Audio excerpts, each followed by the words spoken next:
ध्रुव भाई, जैसे आपका जो डोमेन है वो एक ऐसा हम्म डोमेन है जहाँ पे हम 100% ऑडियंस को सेटिस्फाई नहीं कर सकते। आप कोई भी टॉपिक ओपिनियन लेंगे तो कुछ आपके साथ होंगे, कुछ आपके अगेंस्ट हो रहे होंगे। तो ऐसे में हम्म काफ़ी बार हेटेड कमेंट्स मिल रहे होते हैं, और एक कंटेंट हम्म क्रिएटर के लिए सबसे ख़राब चीज़ होती है कि यार ये हेट आ रही हो। हम्म तो इनफैक्ट जब हमारी शुरुआत की जर्नी होती थी एज अ क्रिएटर, 6 महीने 1 साल की, तो हम हर एक छोटे छोटे कमेंट को ऐसे दिल पे ले रहे होते थे। एक पॉइंट के हम्म बाद आप रियलाइज होते हो कि उनमें से कुछ तो क्रिटिक्स हैं बेसिकली, जो आपके भले के लिए ही चीजें बोलेंगे। कि मान लो कभी आपका हम्म माइक खराब है, कहीं आपने कुछ चीजें ऊपर नीचे कह दी, तो उस चीज पे हम इम्प्रूवमेंट करते हैं। कुछ होते हैं रैंडम हम्म हेट्रेड आपको मिल रही है।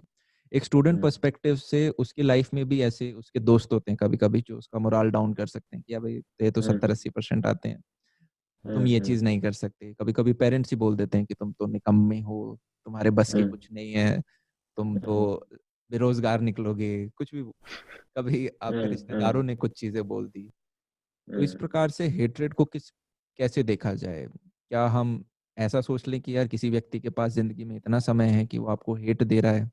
अलग अलग थ्योरीज लोगों ने निकाल रखी है, आप कैसे देखते हो? मैं यही कहूँगा कि हेट्रेड को दो तरीकों से देखना चाहिए। एक तो दो भाग में डिवाइड किया जा सकता है। एक तो ऐसी हेट्रेड हो गई जो जो सिर्फ प्लेन गाली दी जा रही है और जहाँ पे कुछ भी यूज़फुल नहीं कहा जा रहा है। ऐसी हेट्रेड यूजलेस होती है। जब कोई ऐसी हेट्रेड मिलती है तो मैं तो इसे बिल्कुल ब्लाइंडली इग्नोर कर देता हूँ, क्योंकि कोई फ़ायदा नहीं है ऐसी सुन के। इसमें कोई इम्प्रूवमेंट का चांस ही नहीं है। इस हेट्रेड में इसमें कुछ बताया नहीं जा रहा है कि यहाँ पे आपको क्या इम्प्रूव करना है, क्या गलती है, कुछ नहीं ऐसा किया जा रहा है। तो ऐसी हेट्रेड को हटा दो अपनी लाइफ से। लेकिन दूसरी टाइप की हेट्रेड होती है जब एक्चुअली में कोई क्रिटिसिज्म का पॉइंट उठाया हो किसी ने।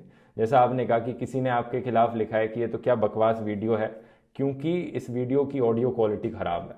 तो ये एक ऐसा पॉइंट है जिसमें डेफिनेटली आपको खुद देखने की ज़रूरत है, इंट्रोस्पेक्ट करने की ज़रूरत है कि कैसे आप इस क्रिटिसिज्म को रिसीव कर सकते हो और अपने आप को इससे इम्प्रूव कर सकते हो।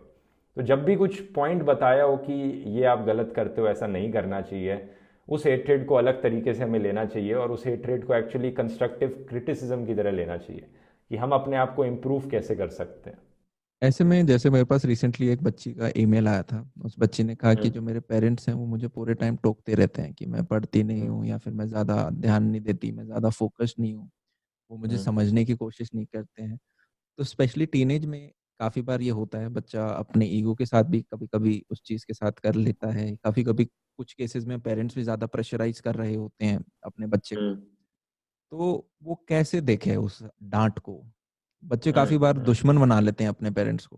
पेरेंट्स जब, मुझे लगता है ये एक इंडियन पेरेंट्स की गलत आदत है कि वो हमेशा नेगेटिव तरीके से बच्चों को प्रेशराइज करने की सोचते हैं कि अच्छा तू ये नहीं करेगा तो ऐसा हो जाएगा, ये नहीं करेगा तो ऐसा हो जाएगा। तो वो हर हर क्रिटिसिज्म उनका नेगेटिव सेंस में होता है कि तू ये कर ले, नहीं तो क्या बनना चाहता है तू बड़े होकर, ये हालत हो जाएगी। तो ये एक गलत तरीका है क्रिटिसाइज करने का। यहाँ पे पेरेंट्स को इम्प्रूव करने की ज़रूरत है कि वो कंस्ट्रक्टिव क्रिटिसिज्म दें अपने बच्चों को। वो ऐसा कहें कि अगर तुझे लाइफ में ये अचीव करना है तो ये करना पड़ेगा, तो उस तरह से पॉजिटिव तरीके से पुश दिया जाए उन्हें। हम्म। वो बेटर है मुझे लगता पर है। काफी सिनेरियोज में हो सकता है कि ये वीडियो पेरेंट ना देख रहा हो, स्टूडेंट देख रहा हो, और पेरेंट हाँ अपने आप हाँ। को ना बदले। तो हम्म ऐसे में जैसे मैंने तो उस बच्चे को रिप्लाई ये कहा था कि हमें 2-3 चीजें माननी पड़ेंगी। पहले तो इस पूरे संसार में 2 व्यक्ति हैं जो हमारा भला चाहते हैं, आप खुद और आपके हम्म पेरेंट्स। तीसरा नहीं है हम्म कोई। पैदा किया है आपको, आपके सारे बचपन से एक्सपेंसेस निकाले, आज आप इंडिपेंडेंट नहीं हो, आज भी उनके ऊपर डिपेंडेंट हो। तो हम्म आपका बुरा तो नहीं चाहते वो। हो सकता है आपको हम्म कभी कभी ज्यादा प्रेशराइज कर रहे हो, जो कि बात गलत है। तो भगवान हम्म ने 2 कान दिए हैं। अगर आपको हम्म लगता है कि यार इससे मेरे सेल्फ स्टीम पे फर्क पड़ रहा है, और बजाय कि मैं पॉजिटिव काम करूँ नेगेटिव काम कर रहा हूँ, एक कान से सुने दूसरे कान से निकाल दें। या फिर आप हम्म अपने ईगो के जो हथियार हैं उसको डाउन कर दें, और एक हम्म सेकंड के लिए सेल्फ इंट्रोस्पेक्ट करें कि क्या जो चीज़ बोली जा रही है वो फायदे में तो नहीं कह रहे, क्या मैं उस चीज़ को हम्म करके देखूं एक बार। तो हर एक बच्चे की अलग इक्वेशन होती है अपने पेरेंट्स के साथ, और आप अकॉर्डिंगली अपना वे आउट बना सकते हो। आपको प्रश्न अपने आप से ये पूछना है कि 4 महीने बाद मेरा पेपर है, और इस कीचड़ में मैं अभी हूँ जिसे स्टूडेंट लाइफ कहा जाता है। ये हम्म 4 महीने मेरी लाइफ बदल सकते हैं। डिसीजन हम्म मेरा है कि इन 4 में मैं निकलना चाहता हूँ, या 1 साल और ड्रॉप करके वापस देना चाहता हूँ।